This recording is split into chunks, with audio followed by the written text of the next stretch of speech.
सत्य, ईमानदारी और निरंतरता के सिद्धांतों पर आधारित स्थानीय, राष्ट्रीय और अंतर्राष्ट्रीय समाचारों को टेक्स्ट, ऑडियो और वीडियो के रूप में साझा करने के लिए लाइक, कमेंट और शेयर करें।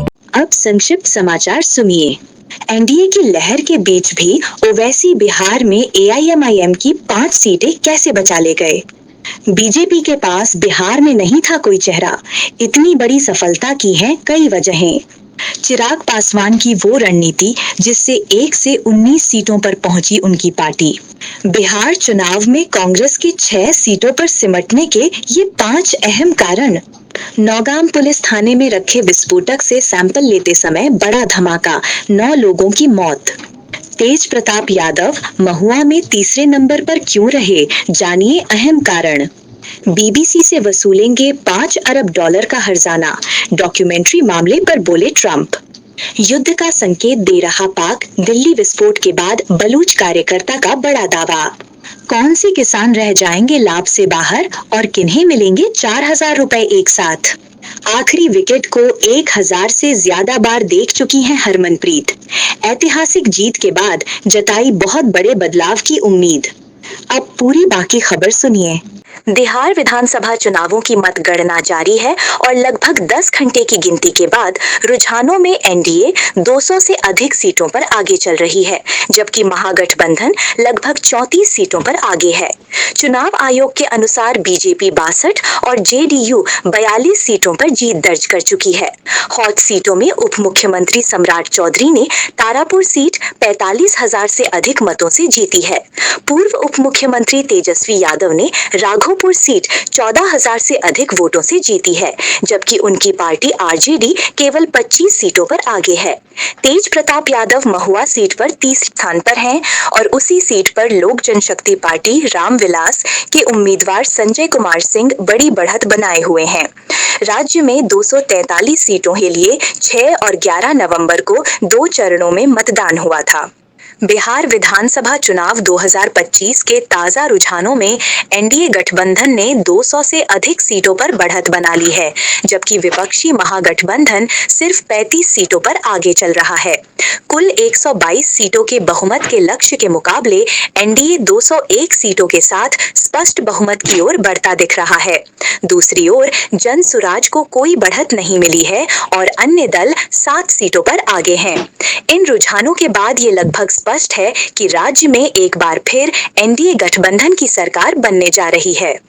इस चुनाव परिणाम पर राजनीतिक विश्लेषक योगेंद्र यादव ने बीबीसी को दिए इंटरव्यू में कहा कि वे परिणामों से निराश तो हैं, लेकिन हैरान नहीं। बिहार विधानसभा चुनाव 2025 के नतीजों में जनसुराज पार्टी के संस्थापक और चुनावी रणनीतिकार से नेता बने प्रशांत किशोर को बड़ी राजनीतिक हार का सामना करना पड़ा है। जिन प्रशांत किशोर ने 3 वर्षों तक बिहार भर में यात्राएं, सभाएं और संवाद अभियान चलाए थे, उनकी पार्टी एक भी सीट पर बढ़त नहीं बना सकी। वहीं एनडीए गठबंधन 201 सीटों पर आगे है और महागठबंधन केवल 35 सीटों पर सिमटता दिख रहा है। जनसुराज पार्टी 243 सीटों पर चुनाव लड़ने के इरादे से उतरी थी, लेकिन अंतिम समय में कई उम्मीदवारों के नामांकन वापस लेने से पार्टी पहले ही कमजोर पड़ चुकी थी। चुनाव अभियान में प्रशांत किशोर ने शिक्षा, रोजगार और पलायन को मुख्य मुद्दा बनाया, लेकिन जनता तक ये संदेश समर्थन जुटाने में सफल नहीं हो पाया। बिहार विधानसभा चुनाव 2025 में अलीनगर और मोकामा जैसी चर्चित सीटें विशेष रूप से चर्चा में रहीं। अलीनगर में बीजेपी उम्मीदवार और लोकप्रिय मैथिली गायिका मैथिली ठाकुर लगातार बढ़त बनाए हुए हैं, जबकि आरजेडी के विनोद मिश्र दूसरे स्थान पर हैं।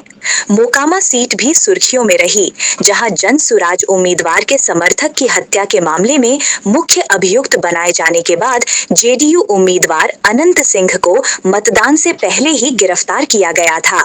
इसके बावजूद चुनाव परिणामों में अनंत सिंह ने जीत दर्ज की, जबकि दूसरे नंबर पर आरजेडी की वीणा देवी रही हैं, जो बाहुबली नेता सूरजभान सिंह की पत्नी हैं। मोकामा क्षेत्र में अनंत सिंह और उनके परिवार का 35 वर्षों से प्रभाव रहा है, जिसे वर्ष 2000 में सूरजभान सिंह ने कुछ समय के लिए चुनौती दी थी। भारतीय परमाणु कार्यक्रम के जनक होमी जहांगीर भाभा और जवाहरलाल नेहरू के बीच संबंध भारत की वैज्ञानिक प्रगति के इतिहास में विशेष महत्व रखते हैं। दोनों की पहली मुलाकात का सटीक विवरण उपलब्ध नहीं है, लेकिन इंदिरा गांधी के अनुसार उनकी पहली भाभा से भेंट 1938 में समुद्री यात्रा के दौरान हुई थी।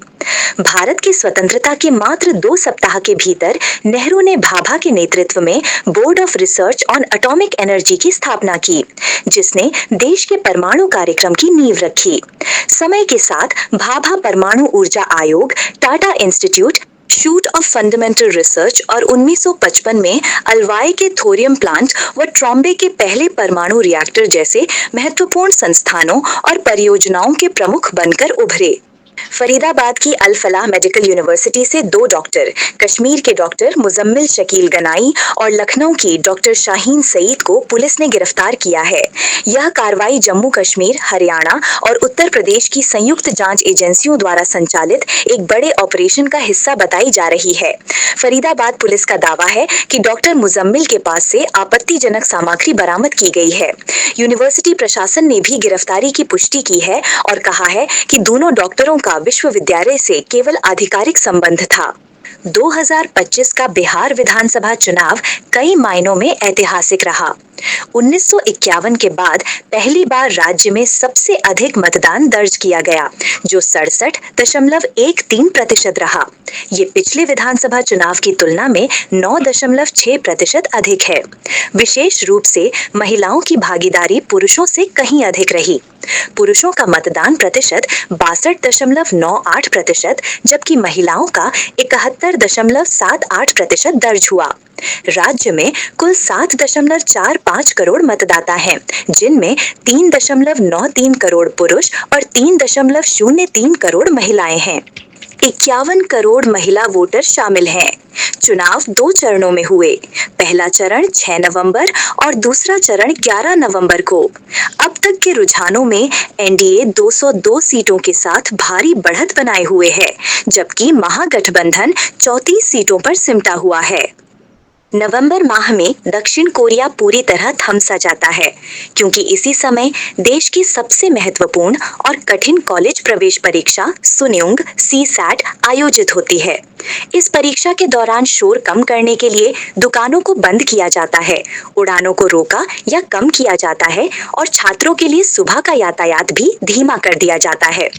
परीक्षा पूरा करने वाले छात्र राहत की सांस लेते हैं और बाहर परिवार के लोग उनका उत्साह बढ़ाते हैं। वहीं दृष्टिबाधित ब्लाइंड छात्र 12 घंटे तक चलने वाले सबसे लंबे परीक्षा संस्करण में शामिल हैं। इस वर्ष लगभग 5.5 लाख छात्र परीक्षा में बैठे, जो पिछले 7 वर्षों में सबसे बड़ी संख्या है। यह परीक्षा विश्वविद्यालय प्रवेश के साथ साथ करियर, आय, रहने जीने के अवसर और भविष्य के रिश्तों तक को प्रभावित करती है। पिछले 4 दिनों से लगातार बढ़ रही सोना और चांदी की कीमतें बिहार विधानसभा चुनाव परिणाम वाले दिन अचानक थम गईं। अंतर्राष्ट्रीय और घरेलू दोनों बाजारों में भारी गिरावट दर्ज की गई। कॉमेक्स पर 24 कैरेट सोना 3.15% टूटकर लगभग $4062 प्रति औंस पर पहुंच गया, जिससे प्रति 10 ग्राम सोने की कीमत में 4131 रुपए की भारी कमी आई। चांदी भी 4.91% लुढ़क कर $50.03 पर पहुंच गया, $56 प्रति औंस पर ट्रेड कर रही थी। इसी तरह भारत में MCX और IBJ पर भी सोना चांदी की कीमतों में बड़ी गिरावट देखने को मिली। MCX में सोने में करीब 4100 रुपए और चांदी में 7900 रुपए तक की गिरावट दर्ज की गई। बिहार में चुनावी माहौल अपने चरम पर है। वहीं इसी दौरान बिहार के युवा क्रिकेटर वैभव सूर्यवंशी ने दोहा में खेले जा रहे इमर्जिंग एशिया कप में शानदार प्रदर्शन कर सबका ध्यान खींच लिया। इंडिया ए की तरफ से UAE ए के खिलाफ खेलते हुए वैभव ने सिर्फ 32 गेंदों में शतक जड़ गया। उनकी पारी में 9 छक्के और 10 चौके शामिल है। वैभव 42 गेंदों पर 144 रन बनाकर आउट हुए, जिसमें कुल 11 चौके और 15 छक्के थे।